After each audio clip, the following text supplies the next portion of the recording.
Kevin, like, I'll ask this to you, just very, very broad question, but feel free to put in whatever you want to say here.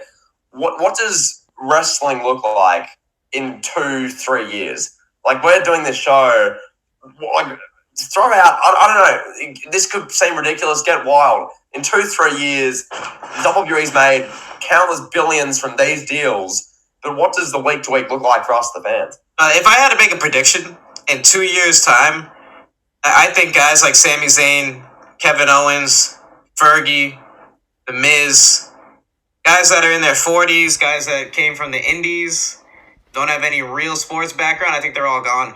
I think they're all gone. I think it's a different landscape. Maybe Roman Reigns will still be there in 2 years. Maybe Seth Rollins will still be there. I would say there's an 80% chance that both of those guys will be there. More so Rollins than Roman. Roman might be in Hollywood by this time. I think, we'll see a day-to-day, week-to-week basis. I think we'll be looking at a completely different show. I don't know. I don't think we'll have premium PLEs on Peacock. That deal's coming up soon. That streaming deal with Peacock and the WWE Network being leased on there. I don't know. I mean, we could very well be looking at monthly pay-per-views on ESPN Plus. Looking at $100 for SummerSlam and WrestleMania. I think it's going to be a very different world. But what about you? Yeah. What are you thinking? I'm thinking this is the thing, right? Now, as long as Triple H is still in the position he's in, you'll still have your Sami Zayns, your Ballas, these sort of guys. Nakamura will be in main event spots. I don't believe in 2-3 years that's what will be happening anymore. I think what's going to happen is, as I mentioned before, Nick Khan brought in the Next in Line program for a reason, and the real kind of focus on real either collegiate athletes, legitimate 20-year-olds, 25-year-olds who've been in other sports, who are naturally just jacked beasts, these sort of wrestlers. I think we're going to see an influx of a lot of them. I mean, Bron Breakker is probably going to be the face of it, I think. When he comes in, it'll be this guy sets the tone, and we're going to have a lot of guys from that same ilk.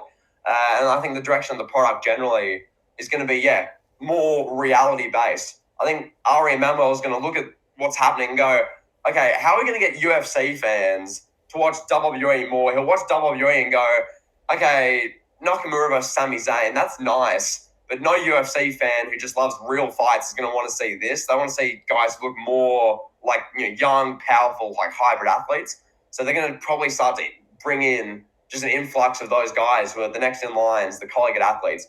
That's my opinion. How that looks from a creative standpoint, I don't know. They'll still do entertainment. They'll still do storylines. But I think personnel is going to gradually shift over the next 2-3 years. Triple H is creative. I don't know if he's going to be told from higher up, from the people at Endeavour who run the show now, to change anything and just what exactly they want to change. But I think this is huge. And once again, no one's really addressing this sort of stuff, which I find interesting. This is landscape changing. It's more than just, WWE getting a bunch of money and they're now with Endeavour. There's more to it than that. As far as what we consume week to week and the big behind-the-scenes things, I wonder what Nick Khan was telling the UFC people to get this deal over the line, what he was telling Endeavour. Is he telling them, we're going to have Nakamura versus Rollins main event every PLE like we have at the moment? Is Nakamura versus Rollins the PLE main event that UFC fans are going to want to watch? No. They're going to want to watch Bron Breakker versus Roman Reigns, Bron Breakker versus the guy who's next in line.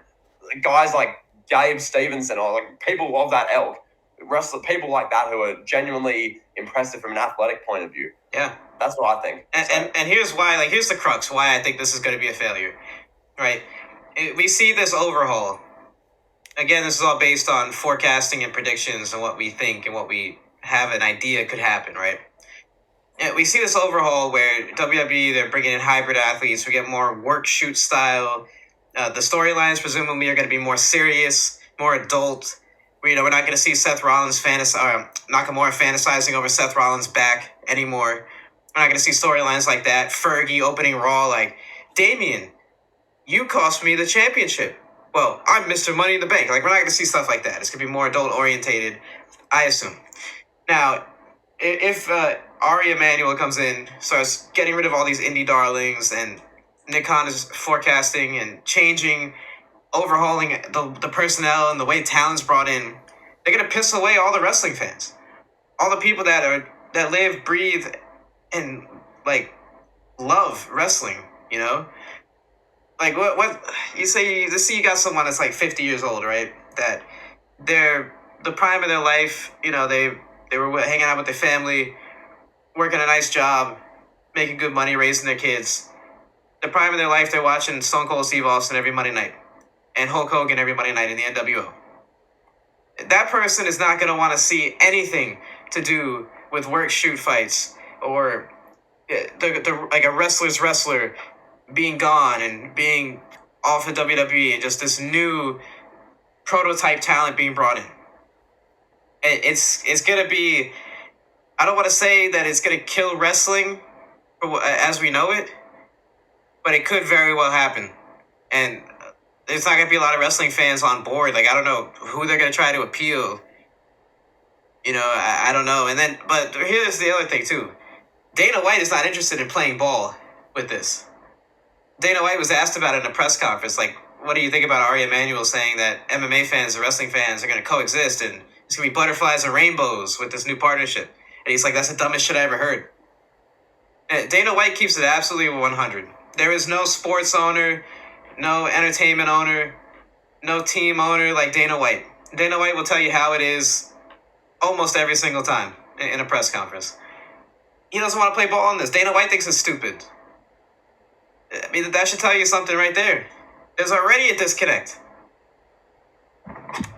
Look, Kevin, I'll say this. Now, I think the most logical, common sense thing that WWE should do for the next year, 2 years, 3 years is sort of like a more of the same type thing that they're doing now. So what they're doing now, you know, the shows week to week are more watchable. We can get content off things week to week. There's not like just a dryness and a barren landscape in wrestling like there was for years in like 2017, 2018, that time period. Stuff's happening. We're engaged. We're invested.